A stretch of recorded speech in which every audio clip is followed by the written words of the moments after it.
È seduto per terra in sala, completamente al buio.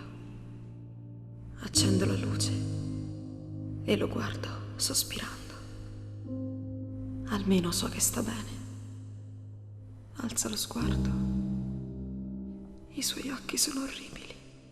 Vorrei morire. Edward, stai bene?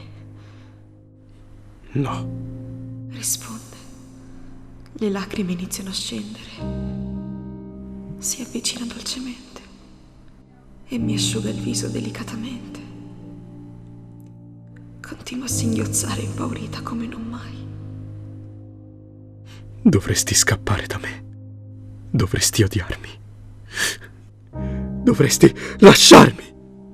Mi dice con le lacrime agli occhi. No! Urlo. Se invece non ti sarebbe mai successo se non mi avessi conosciuto. È disperato. Preferirei morire che non averti. Gli rispondo calma e seria. Mi guarda sbalordito e incredulo delle mie parole. Sono sicura che crede sia tutta colpa sua, ma non è così. È Alex che è fuori di testa. Edward, guardami. Non rinuncerei mai a te. Non vivo senza te. Ti prego, non dire mai più una cosa del genere. Scoppio a piangere.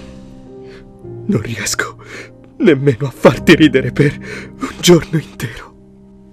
Ti faccio solo piangere. Fatica a parlare. No, non sono mai stata così felice. Mi fai male quando mi dici che vuoi lasciarmi. Alzo la voce. Io non ti lascerei mai. Dovresti farlo tu. No, mai. Mi guarda un secondo e poi mi abbraccia. Sento cadere sulla spalla alcune lacrime e quando vedo che piange di nuovo il mio cuore si ferma. Le asciugo più dolcemente. Una la fermo con un bacio. Ti amo troppo per perderti, Edward. Gli dico. Anch'io, mia unica principessa. Lo stringo a me e rimango tra le sue braccia.